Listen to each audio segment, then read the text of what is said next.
रुक, अभी आपको तो इंट्रो में आओगे तो पहले मैं आपको इंट्रो दूंगा। देखो ये स्पीकर ऑन है सब, हमें ट्रायल भी करना पड़ेगा पहले। चाबी क्या आ रहा है, इसको ऑन कर दिए।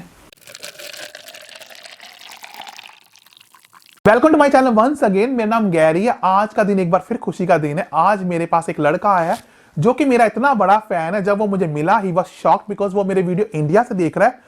और ये लड़का एक ऐसा लड़का है जिसके स्टडी के गैप में 8 साल था। जी हाँ, आपने बिल्कुल सही सुना है। ये लड़का यूके में स्टडी करने के लिए आया है, बैचलर करने के लिए आया है, लेकिन इसके पास 8 साल का गैप था। और ये लड़के के सबसे बड़ी बुरी बात क्या थी, इसको 2 बार आइलेट्स देना पड़ा है। इसका आइलेट एक्सपायर हो गया। इसके सपने बहुत बार टूटे हैं, लेकिन ये खुद कह रहा है कि गैरी टीवी ने इसके सपनों को इतना पूरा किया है।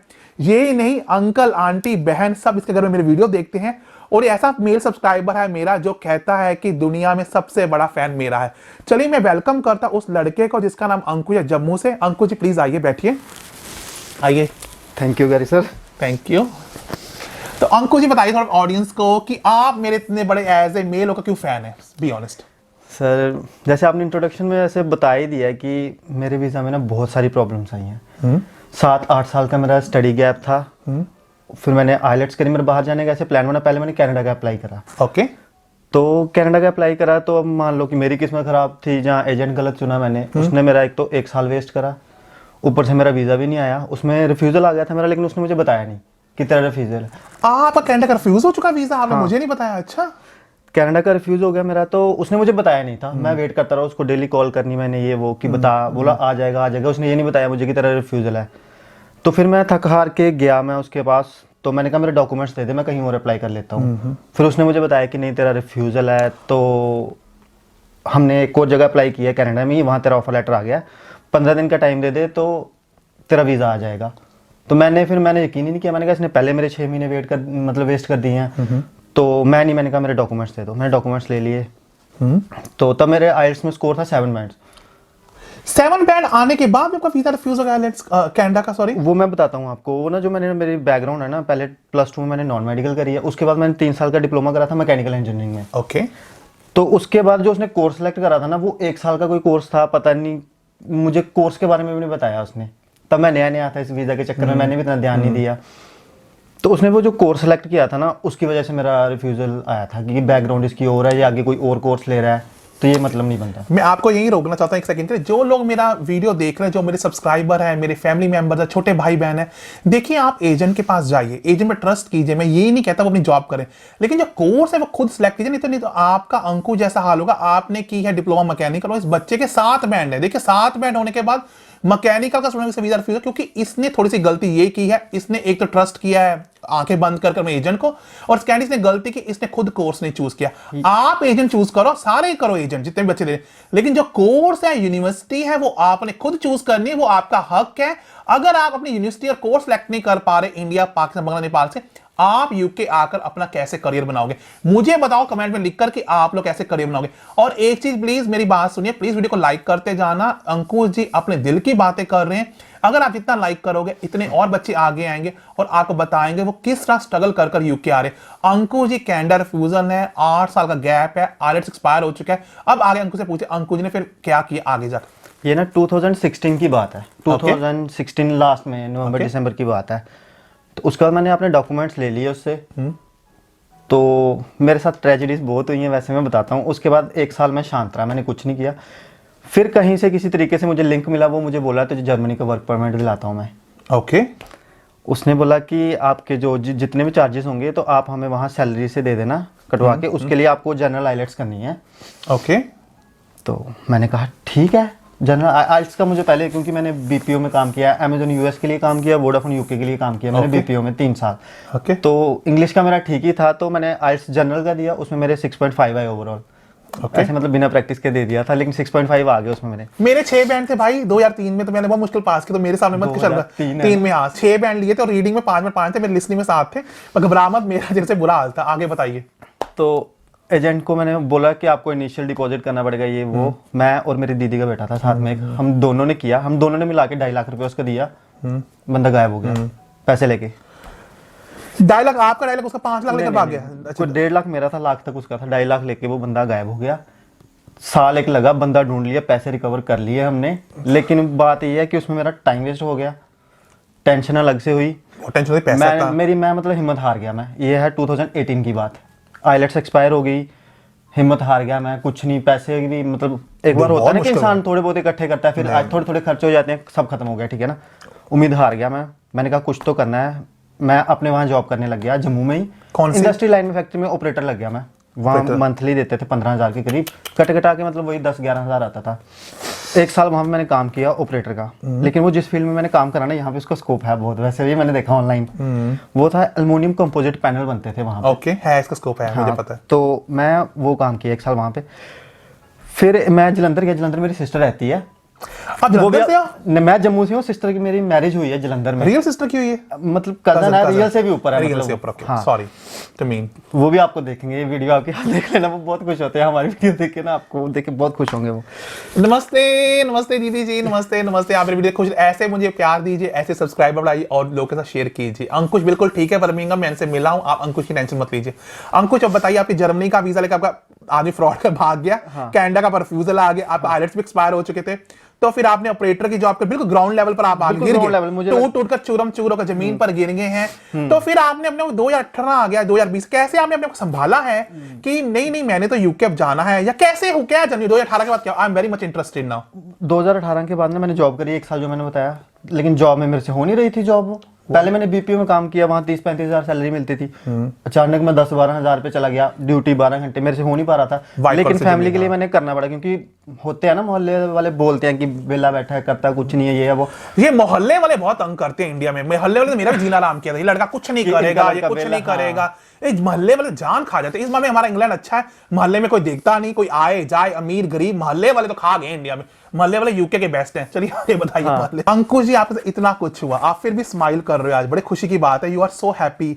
बोल दीजिए गैरी कारण खुश हूं कि गैरी से मिल लिया, बोल दीजिए कैमरे के आगे, गैरी सर से मिलकर आए, बोल दीजिए। तो ये फैक्ट है ना, चलो उम्मीद तो वहां से जागी थोड़ी बहुत, एजेंट से मिला मैं, तो उसके बाद की जो मोटिवेशन है ना, ये वीडियोस देख के ही आई है। मैं मतलब आपकी वीडियोस से ना मुझे ना मतलब बहुत मोटिवेशन मिली है। मैं सीरियसली, कोई मजाक नहीं, कोई बटरिंग नहीं, कोई कुछ नहीं कर रहा, मैं सीरियसली कह रहा हूँ, क्योंकि मैं झूठ बोलता ही नहीं। अच्छा, 2018 में चलो बात करते हैं, मेरे बारे तो मेरा चैनल तो 2020 में बना है। अब बात करते हैं, आप 2018 में आप में ऑपरेटर बन गए, आपके 10,000 पे इनकम 15 होगी, जब आप पहले 35,000 कमाते थे। और आपको जो एजेंट थे, जो आपको एजेंट थे, उसमें क्या हुआ कि आपके एजेंट ने फ्रॉड किया, पहले कनाडा का रिफ्यूजल लगा दी, फिर आपके लिए पैसे लेकर भाग गया जर्मनी के लिए। तो उसके बाद आपने अपना कैसे संभाला, और 2018 के बाद आज 2020 और 2 साल में क्या हुआ? I am much interested in that 2 years। Sir उसमें 2 साल में मैंने क्या किया कि 1 साल तो मैंने जॉब करी है, जो मैंने आपको बताया वो सर, जॉब वो वाला पीरियड था ना, जो 1 साल जो मैंने जॉब करी है वहाँ पे, वो बहुत टफ था मेरे लिए। मतलब एक होता है ना कि चलो कि आप मोहल्ले वाले बातें ना करें, इसलिए मैं चला जाता था काम करने, मन नहीं था मेरा बिल्कुल भी, और लास्ट में मैं हार गया कि मुझसे नहीं होगा ये काम। 10 हज़ार में सर क्या बनता है, बंदा 35,000 से 10,000 पे नहीं आ सकता है। वो बिल्कुल जीरो लेवल पे मैं काम कर रहा था अपने, जिसमें मैं बिल्कुल इंटरेस्टेड नहीं था। ओके। फिर जो मेरी एजेंट है, उसने मुझे यूके का बताया, उसने बोला कि यूके अभी वीज़ा दे रहा है, यूके का हो जाएगा तेरा, तू एक बार ट्राई कर ले। मैंने उससे बहुत बार डिस्कशन की पहले, कि मैंने कहा मेरा ऐप पॉसिबल नहीं है, मेरा 7-8 साल का गैप है, लेकिन 7-8 साल का ये है, मैंने काम किया था बीपीओ में भी, ये वो एक्सपीरियंस था मेरे पास। एक्सपीरियंस सर्टिफिकेट, गैप नहीं कहते उसको, एक्सपीरियंस सर्टिफिकेट था। एजुकेशन गैप था, लेकिन आप काम कर रहे थे। एजुकेशन गैप था, लेकिन मैं काम कुछ ना कुछ कर ही रहा था उसमें, और उसमें मेरे पास मतलब एज ए प्रूफ डॉक्यूमेंट्स थे। डॉक्यूमेंट्स थे। तो उसने बोला कि हो जाएगा इस बार, कि यूके ने वीज़े भी काफ़ी दिए हैं, कि तेरा हो जाएगा, तुझे आइल्स करनी पड़ेगी। मैंने कहा आइल्स का इशू नहीं है, वो मैं कर लूँगा। फिर मैंने आइल्स दिया फिर से, एकेडमिक्स का, मतलब तीसरी बार दे रहा हूँ मैं आइल्स। इसमें मेरे 6.5 आए ओवरऑल, नॉट लेस देन 6 थे। आप यहाँ पर आइलेट की कोचिंग शुरू कर दो यूके में, आपके पास इतना आइलेट का एक्सपीरियंस है, मजाक कर रहा हूँ। 3 बार दिए। 3 बार दिए। तो ये होगा, आर्ट्स दिया मैंने, अप्लाई करा मैंने। सबसे पहले मैंने करा कोवेंट्री यूनिवर्सिटी में, कोर्स यही लिया, मैकेनिकल इंजीनियरिंग बैचलर्स। वहां से ऑफर लेटर नहीं आया मेरा। ये मैं जनवरी में कर किया अप्लाई मैंने, 2020। हाँ, जनवरी 2020 में अप्लाई करा। कोवेंट्री से मेरा ऑफर लेटर नहीं आया, उनसे मैंने मेल की, फोन पे बात भी की, यहाँ तक कि मैंने, वो बोल रहे वेट करो, नहीं हुआ। बेडफोर्ड शायर में किया, वहां से उन्होंने बोल दिया हम नहीं दे सकते। ओके। फिर से थोड़ी बहुत टेंशन होने लगी, लेकिन जो मेरी एजेंट थी बहुत पॉजिटिव थी, उसने मुझे बोला डोंट वरी। एक यूनिवर्सिटी, उन्होंने 3 यूनिवर्सिटी में अप्लाई करा था। फिर आ गई बर्मिंघम सिटी यूनिवर्सिटी की बारी। I love this university. मुझे नहीं पता, लेकिन सिटी बर्मिंघम बहुत अच्छी सिटी है। हाँ जी बोलिए, आप मेरी सिटी में आ गए। चलो। यूनिवर्सिटी में अप्लाई किया था, उन्होंने भेजा पहले conditional offer letter. Okay. Conditional offer letter भेज दिया। फिर उसके बाद उन्होंने कंडीशन रखी कि आइल्स करनी पड़ेगी आपको, एटलीस्ट 6 बैंड चाहिए। मैंने टेस्ट दिया, मेरे 6.5 आ गए। तो मैंने उनको भेज दिया, तो उन्होंने फिर अनकंडीशनल ऑफर लेटर भेज दिया मुझे। जब अनकंडीशनल ऑफर लेटर आ गया ना, मुझे थोड़ी ना ऐसे ना राहत मिली कि चलो एटलीस्ट कुछ तो अच्छा हुआ मेरे लिए ना। नहीं, बाद में टूटा होता है, बहुत ज़्यादा टूट जाता है। सर आप देखो ना मेरी स्टोरी ना, मैं मतलब हिला हुआ था। और मतलब कि मैं सबसे बड़ी बात तो मम्मी पापा की कहता हूँ, जिन्होंने मतलब मेरे इतनी सपोर्ट करी है ना सर। मतलब फाइनेंशियली भी अपने घर से कोई इतने वो नहीं है कि राजे महाराजा हैं कि जितना भी खर्चा हो गया कर दिया, बहुत मुश्किल से किया हमने। अंकुश, एक चीज मैं आपकी सॉरी टोक रहा हूँ। जो माँ बाप होते हैं ना, वो कुछ भी बच्चे के लिए कर जाते हैं। मेरे माँ बाप के पास खुद पैसा नहीं था, मैं आपको स्टोरी अपनी बता चुका हूँ। पर जो बच्चे मेरा वीडियो देख रहे हैं, मैं तो आपके हाथ जोड़कर बेनती कर रहा हूँ, जब यूके आए ना, अपने माँ बाप का देना मत देना, क्योंकि वो कैसे बेचते हैं। अंकुश बिल्कुल सही बोल रहे हैं, वो ही जानते हैं। रात को उनको नींद नहीं आती, लेकिन आपका लिए शो नहीं करते हैं। अब आपके पास अनकंडीशनल ऑफर लेटर आ गई, उसके बाद आपने क्या किया? सर जैसे मतलब कि हुआ ना, बेडफोर्ड शायद से मेरा रिफ्यूजल आया ना, मतलब उन्होंने मुझे वो नहीं दिया, ऑफर लेटर नहीं दिया। उसके बाद से लॉकडाउन हो गया यहाँ पे यूके में ना। ये भी एक टेंशन थी बीच में ना, इसने मार्च में हुआ था, मार्च 23 मार्च को हुआ था। हाँ, तो इसके बाद ना मैंने ना यूट्यूब पे वीडियो देखना शुरू कर दी कि यूके में चल क्या रहा है वहाँ का, क्योंकि वो होती है ना क्यूरियोसिटी कि वहाँ पे जाना है, अगर इनके मतलब हो जाता, ऊपर वाला सुन लेता, तो वहाँ का पता तो होना चाहिए ना थोड़ा बहुत। तो वीडियो देखना शुरू की, देखते देखते आपके चैनल पे पहुंचा मैं। जब आपके चैनल पे पहुंचा ना, फिर A to Z मैंने सारा खत्म किया है वो, तो अब तक चल रहा है वो साथ साथ। यहाँ भी पहुंच गया हूँ ना मैं। आप कोई भी वीडियो देख लेना, उसमें मेरा कमेंट लाइक आपको मिलेगा ही मिलेगा। मैं पूरी वीडियो देखता हूँ, नॉलेज ही है ना, ले लो क्या है, कहीं ना कहीं तो कुछ तो काम आ ही जाएगा।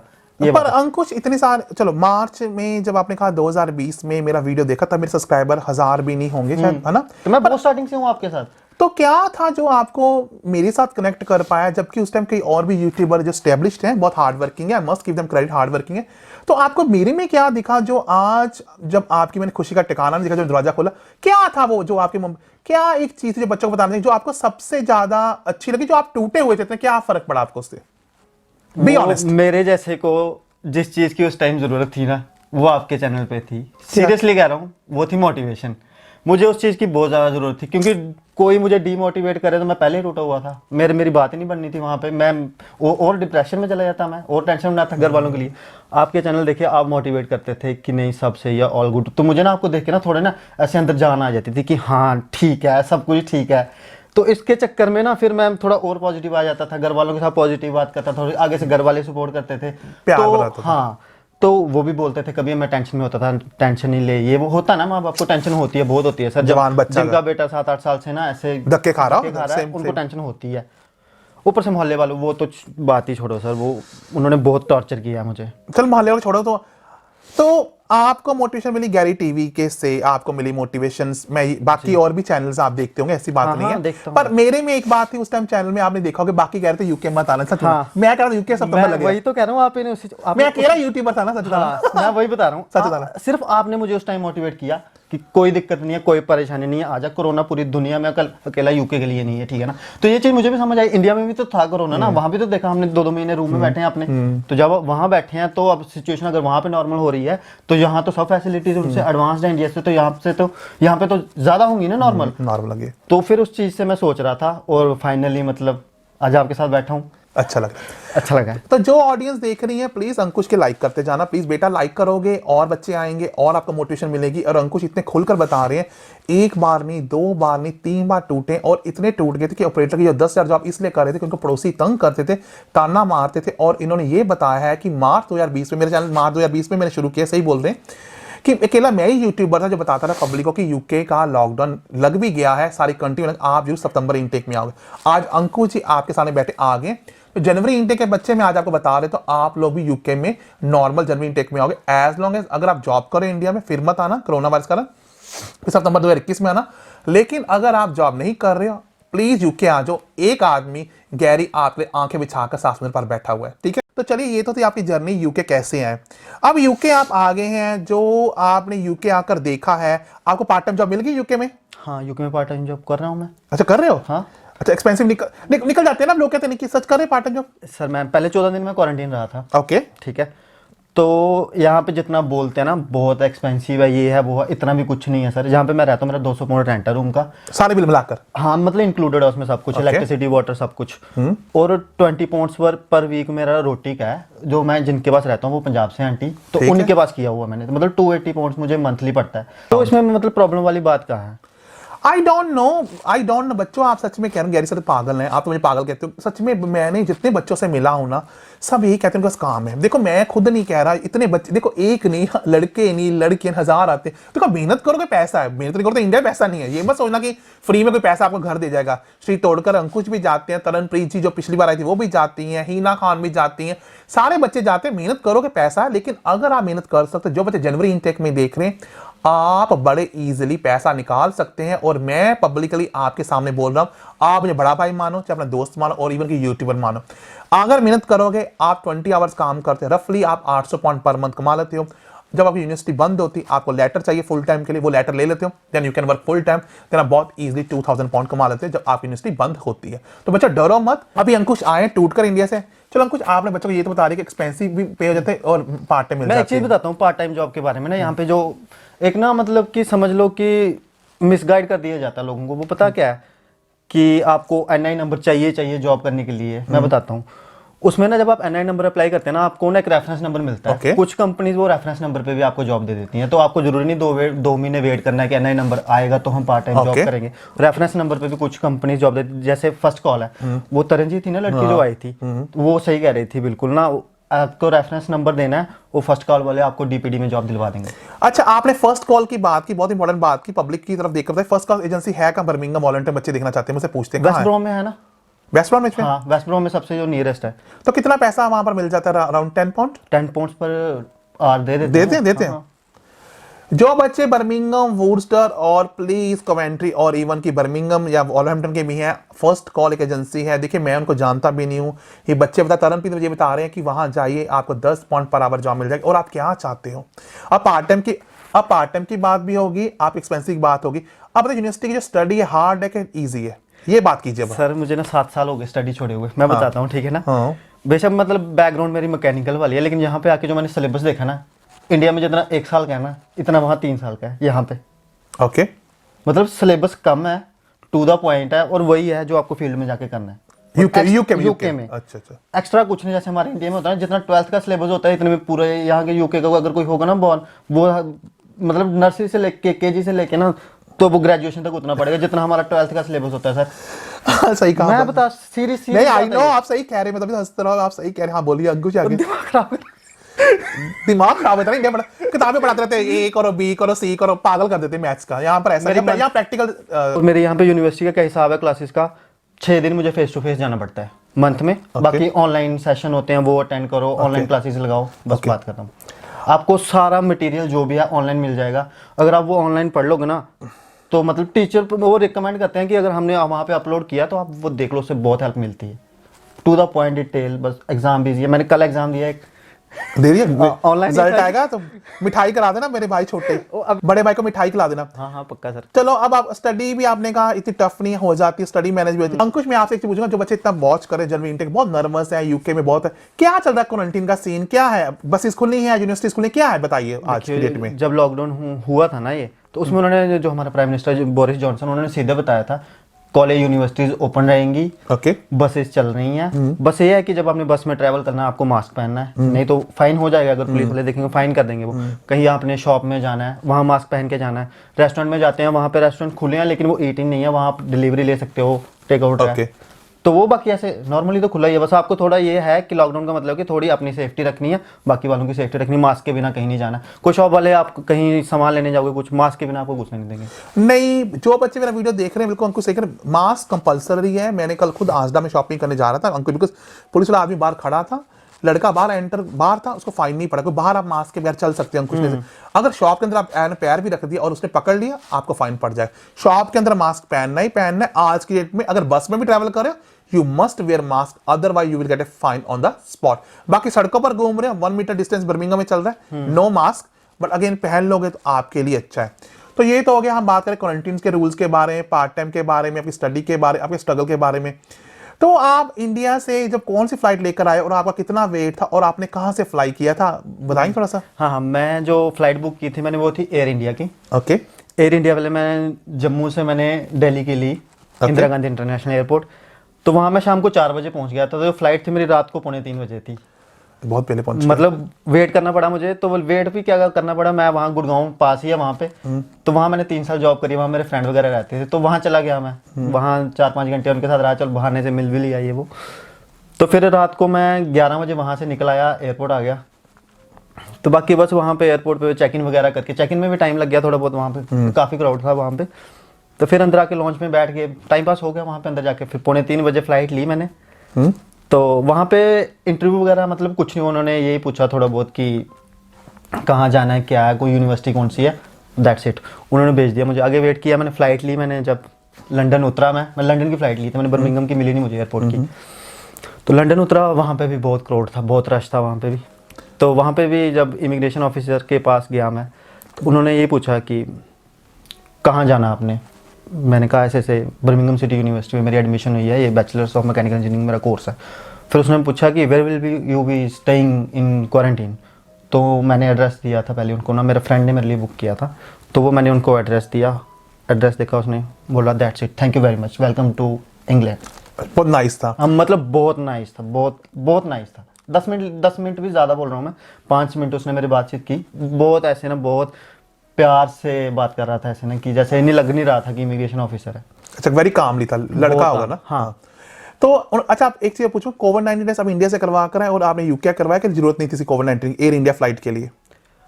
उसमें एक वो पैसेंजर लोकेटर फॉर्म है वो मैंने भरा था। लेकिन मैंने ना टेस्ट भी अपनी सेफ्टी के लिए मैंने करवा लिया था, जहाँ आने से ना 1 दिन पहले मैंने टेस्ट करवा लिया था। इंडिया पर वो कंपलसरी नहीं था ना? नहीं, कंपलसरी नहीं था। और यूके अगर तंग तो नहीं किया एयरपोर्ट, कोई टेस्ट तो नहीं हुआ आपका कोविड-19 एयरपोर्ट पर? कुछ नहीं, एयरपोर्ट पे टेस्ट वगैरह कुछ नहीं हुआ यहाँ पे। बस वो पैसेंजर लोकेटर फॉर्म था, वो मैंडेटरी था कि वो बनना ही बनना है। वो बनना है। तो जो बच्चे मेरा वीडियो देख रहे हैं मुझसे पूछते, देखो मुझे तो पता नहीं, अंकुश जी अभी 1 महीना पहले ही आए हैं तो बता रहे हैं कि आपका कोविड-19 टेस्ट उस टाइम नहीं था, आज की डेट में पता नहीं है, लेकिन आपको लोकेटर फॉर्म जरूर बनना है। अगर लोकेटर फॉर्म आप नहीं भरोगे तो आपको आगे एंट्री नहीं मिलेगी और आप बहुत ज़्यादा डिले हो जाओगे एयरपोर्ट।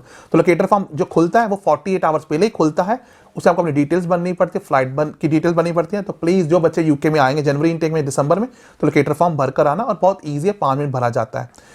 तो हाँ, वो जो मैंने टिकट बुक करी थी ना, तो वही बात आपकी 2 दिन पहले ना मुझे ईमेल में आ गया था वो एयर इंडिया की तरफ से कि ये मैंडेटरी, आप ये भर लो। उन्होंने लिंक भेज दिया था मुझे एयर इंडिया ने, तो वो भर लिया मैंने।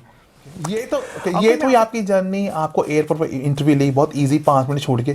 आपका कनाडा का रिफ्यूजल था, आपका आईएलटीएस भी 2 बार रह चुका था, आपकी जर्मनी का भी प्रॉब्लम थी। तो आई मस्ट से कि आपकी एम्बेसी इंटरव्यू आई कि नहीं आई, बताइए पब्लिक को देखकर, कैमरे पर क्या आई थी एम्बेसी इंटरव्यू? बिल्कुल आई थी इंटरव्यू। बताओ क्या क्वेश्चन पूछे थे बच्चों को, बताओ जो बच्चे देख रहे हैं प्लीज। जो मेरा एम्बेसी में इंटरव्यू हुआ था ना, वो एटलीस्ट 40 मिनट चला होगा। ओके। इंटरव्यू हुआ था, लेकिन जो इमिग्रेशन ऑफिसर था ना, वो बहुत ऐसे पोलाइटली बात कर रहा था। लेकिन जो मैंने अपने डॉक्यूमेंट्स लगाए थे, जो स्टडी के, जो वर्क एक्सपीरियंस, जो फंड्स वगैरह, उसने सब क्वेश्चन पूछे मुझसे, मतलब एवरीथिंग, उसने कुछ भी नहीं छोड़ा। नहीं? हाँ। तो लेकिन वो सब कुछ जेन्युइन था मेरा। तो जैसे जैसे पूछता गया मैंने जवाब दे दिया। लाइक एजुकेशन कहाँ से की है, ये जो पीछे डिप्लोमा किया है, जो आगे नेक्स्ट बीटेक ले ये जो कोर्स लिया है ये क्यों लिया है, जो इस कोर्स से फ़ायदा क्या होगा, इस अगर ये कोर्स कंप्लीट कर लेते हो तो क्या है, आगे जॉब मिलेगी नहीं मिलेगी, अगर मिलेगी तो कौन कौन सी कंपनीज़ हैं यूके में, अगर आपको पता है। तो ये सब पूछा उसने। फिर वो फैमिली पे आ गया, फैमिली में कौन कौन है, कौन स्पॉन्सर कर रहा है, ये भी पूछा उसने मुझे कि कौन आगे जो फीस है वो आगे कौन पे करेगा। तो मैंने कहा मेरे फादर मुझे स्पॉन्सर कर रहे हैं तो यही देंगे।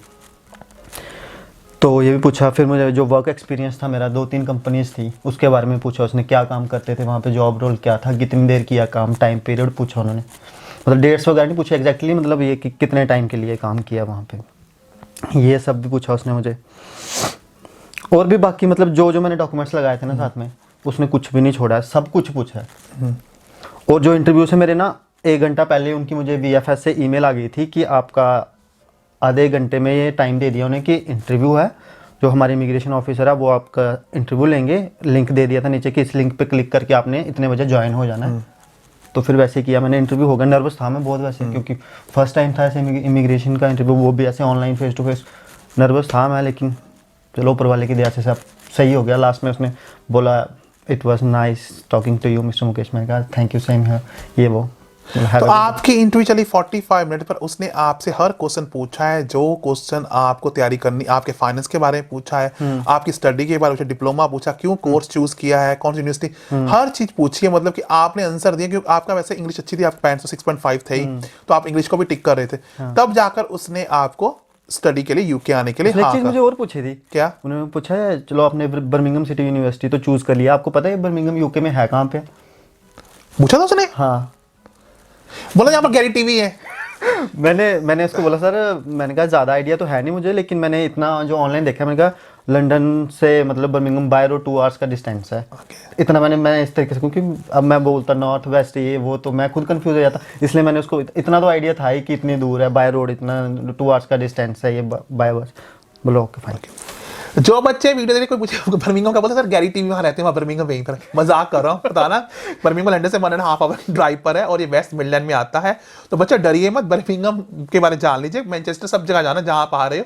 तो लीड जो भी स्टूडेंट्स है, प्लीज देखना कि लीड्स मैप में काम पर कोई ये क्वेश्चन पूछे जा रहे हैं, मुझसे नहीं पूछे थे, लेकिन अंकुश जी बता रहे उन्होंने उनसे पूछे थे।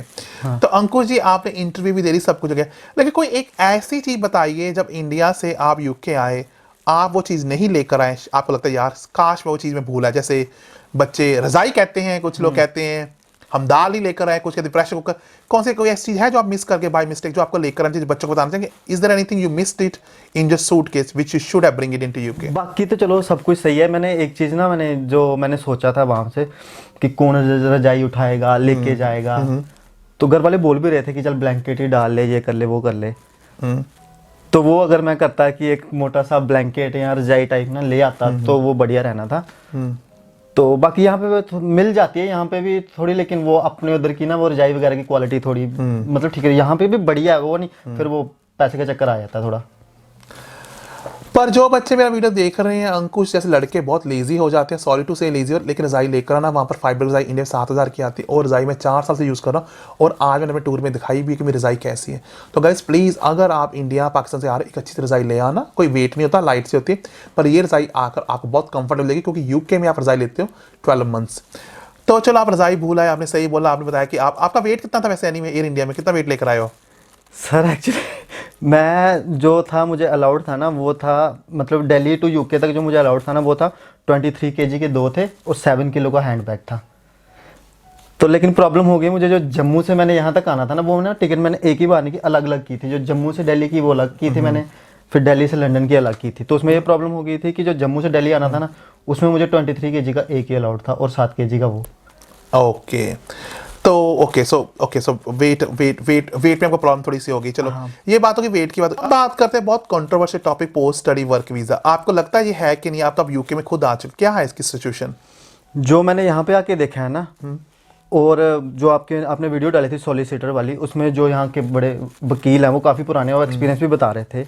उन्होंने भी बताया था कि समर 21 के बाद वो मिलेगा, सबको मिलेगा। ओके सो आप कॉन्फिडेंट, आप डर नहीं रहे हो ना? नहीं डर रहा, क्योंकि मैं यूनिवर्सिटी भी गया ना, वहाँ पे मेरे 1-2 फ्रेंड बने हैं, एक यहीं का है एक पाकिस्तान का, वो मतलब काफ़ी अच्छा मतलब फ्रेंड सर्कल बन गया थोड़ा बहुत। वो भी बता रहे, उनसे मैंने ऐसे डिस्कस कर लिया बैठे बैठे, तो बोला हाँ नहीं मिल रहा, कोई दिक्कत नहीं है इसमें। आपने भी क्वेश्चन चीज बोली कि इंडियन पाकिस्तान, बताइए पब्लिक को, इंडियन पाकिस्तान यहाँ पर भाई भाई की तरह रहते, प्लीज बताइए, देख कैमरे की तरफ देखकर। मेरा जो सबसे पहला फ्रेंड है वो पाकिस्तानी बना है, फहील नाम है उसका। ओके। तो मेरी यूनिवर्सिटी में है, तो उसके पापा यहाँ बिजनेस करते हैं, उसको यहाँ आए 3 साल हुए हैं। तो पहले वो कॉलेज में था यहाँ पे, तो अब मेरे वाली university, same course same class same group.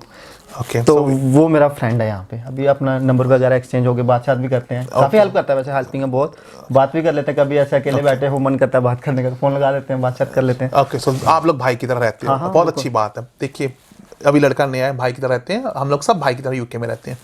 तो ये हो गया पोस्ट। क्या आगे आपका क्या प्लान है? आपने क्या सोचा है? आप बैचलर करने आए हो, मैकेनिकल इंजीनियरिंग में करने आए हो और बर्मिंघम यूनिवर्सिटी के स्टूडेंट हो, पर आगे आपका बैचलर के बाद क्या प्लान है? Masters hopefully, masters in mechanicals. एक चीज और बताइए, जो बच्चे देख रहे हैं वीडियो, आप इतने टूट कर आए हो, आपने अपनी स्टोरी इतनी खुलकर बताई, पब्लिक प्लीज लाइक करना, प्लीज लाइक करना। कोई बच्चा ये नहीं बताता कि मैंने ऑपरेटर की जॉब 10,000 की है कि लेबर की जॉब की, कोई बच्चा नहीं बताता है। इसमें मैंने एक्सपीरियंस लगाया था साथ में। तो प्लीज वीडियो को लाइक करो, रिस्पेक्ट करना। आप जैसे बच्चे ही आएंगे, अगर आप लाइक करोगे, कल आप भी इस चैनल पर आओगे तो अगले बच्चे सितंबर 2021 वाले भी आपको लाइक करेंगे, तो प्लीज लाइक कर देना। तो आप इतना टूट कर आए हो इंडिया से, आपने पब्लिक खुलकर बताया, आप पहले सब्सक्राइबर मेल हो जिसने पब्लिक बताया कि आपकी लाइफ बहुत टफ थी और आधार से क्या बात है, इसमें है तो है। वो तो मैं बर्तन में नहीं मान रहा हूँ। तो क्या पब्लिक को जाकर एक संदेशा देकर जाओगे, व्हाट यू वांट टू से टू पब्लिक, कि जो बच्चे आपको देख रहे हैं जनवरी 2021 में, सितंबर 2021 में, वो क्या सोचकर यहाँ पर आए? ये नेक्स्ट दिसंबर आ रहा है ना, दिसंबर में मैं 28 साल का हो जाऊंगा सर। ओके। तो मेरा मैसेज यही है कि हिम्मत नहीं हारनी है, कोशिश करते रहना है। 4 साल लगे मुझे सर, सबने मुझे बोला कि छोड़ दे, मत कर ट्राई ये वो, लेकिन मम्मी डैडी बोलते थे कि तेरी मर्जी है, चल जैसे करना तूने कर ले। उनकी सुनी मैंने, अपनी सुनी। 4 साल लगे मुझे, लेकिन आज मैं यूके हूँ। इतना पता है यहाँ पहुँच गया, ऊपर वाले ने यहाँ भेजा, कुछ ना कुछ तो सोच के रखा होगा ना, तो सेट हो जाएगी लाइफ। बाकी ऊपर वाले की मर्जी, जैसे वो रखे। मेरा मैसेज ये है कि भाई जो भी है, हिम्मत नहीं हारनी, कोशिश करना नहीं छोड़नी, बाकी जो चाहते हो मिल जाएगा। मिल जाएगा। इमोशनल हो रहा हूँ मैं, सॉरी। मैं भी इमोशनल घबराई हुआ, हम दोनों इमोशनल हैं, दोनों भाई भाई हैं, इमोशनल हो गए, कोई बात नहीं। चलो, wish you very good luck, मेरे छोटे भाई की तरह आप हो। मैं चाहता हूँ कि परमात्मा को तरक्की दे। अब ज़्यादा मुझे भी कोई टिप्स दे दो कि मेरे चैनल में क्या कमी है जो मुझे चेंज करनी चाहिए। बोल दो गैरी सर, बहुत कमी है, आप बहुत तेज बोलते हो। कोई कमी नहीं है सर। नहीं लगती आपको कमी मेरे चैनल में? आप दिल से बात करते हो, हम दिल से सुनते हैं, बात यही है, सब समझ आता है जो भी बोलते हो। लगता नहीं तेज बोलता हूँ? नहीं सर, कभी लगा नहीं आपको पब्लिक इतना कहते? तेज भी बोलते हो। यूट्यूब पे स्लो करने का ऑप्शन है, जिसको नहीं समझ आ रहा वो वहां से स्लो करके देख ले। अच्छा, ये भी ऑप्शन है? क्या बात कर। आप मुझे किसी ने कहा ना यूट्यूब पर गैरी सर तेज बोलते हैं, मैं उनको डांटूंगा। ऑप्शन स्लो करने की मुझे पता लग गया है। कोई ऐसा नहीं लगता कि मुझे को चेंज करना चाहिए? कुछ नहीं? नहीं सर, कुछ नहीं। आप जैसे हेल्प कर रहे हैं, मैं आपके सामने बैठा हूँ ना, अगर आपको मतलब मेरी बात का विश्वास नहीं है ना, मैं आपके अपने घर पे बात करवाता हूँ। मम्मी को, डैडी को, जलंधर दीदी रहती है, 2 भांजे हैं, वो भी तैयारी कर रहा है यूके आने की। सबको मैंने आपकी वीडियो दिखाई है, सब देखते हैं आपकी वीडियो। मतलब मम्मी डैडी तो खैर अब नहीं देखेंगे, क्योंकि मैं जब बैठता था ना, मैं उनको साथ बिठा के अपनी वीडियो दिखाई है। उनको कन्विंस करना पड़ता है ना, माँ बाप कई बार नहीं होते कन्विंस, उनको समझ नहीं आती। जैसे लॉकडाउन में डर रहे थे, फिर मैंने उनके साथ बैठ के आपकी वीडियो दिखाई है, एक आधी वीडियो और भी दिखाई है। फिर वो पड़ता है फ़र्क ना, जब पॉजिटिव चीज़ें आप अपने माँ बाप को बताते हो, और वो जेन्युइन भी थी बातें, तो उनको फ़र्क पड़ता है। तो वो फ़र्क पड़ा उनको, तो उन्होंने समझा, तो उनकी वजह से आज मैं यहाँ पे बैठा हूँ। गुड। सो यही थी इंटरव्यू अंकुश जी के साथ। गाइस, अगर आपके मन में कोई और भी क्वेश्चन है जो मैं कवर नहीं कर पा रहा हूँ अपने एक स्टूडेंट से पूछने के लिए, आपके एक सीनियर से पूछने के लिए, और वो सीनियर जो कोरोना वायरस में यहाँ पर सितंबर 2020 में आए या जनवरी 2020 में आए, तो प्लीज़ मुझे बताइए। जब तक आप बताओगे नहीं अपनी पावर यूज़ कैसे करो, प्लीज़ साइलेंट सब्सक्राइबर मत बनिए, थोड़ा मुंह खोलिए, बताइए कौन से क्वेश्चन पूछना चाहते हो। I will ask the question to next guest. तो गाइज प्लीज़ वीडियो को लाइक करना, चैनल को सब्सक्राइब कर लीजिए। आपको पता है कि मेरे पास 18 साल का एक्सपीरियंस है और मैं बहुत सारे इन्फॉर्मेटिव वीडियोस बनाता हूं जो मैंने खुद इस कंट्री में एक्सपीरियंस किया है। आपको एक बार रिमाइंड करा दूं पोलाइटली, मैं कोई इमिग्रेशन सॉलिसिटर नहीं हूं, ना ही कंसल्टेंट हूं। मैं सिर्फ हेल्प करता हूं एज ए बड़ा भाई, जितनी हेल्प मेरे से होती है अपने एक्सपीरियंस, अपनी नॉलेज से, आप जैसे बच्चों की। तो guys on the mean time please stay safe and positive. आप जहां रहे खुश रहे, आबाद रहे, और मेरे एक नई वीडियो की वेट करें। तब के लिए अलविदा दोस्तों, और चैनल को सब्सक्राइब जरूर कर लीजिए। और रिमोट कंट्रोल मेरे चैनल का है, वो आपके हाथ में। And please come to Instagram, say hi to there and become my friends life over there. Thank you very much for watching this episode.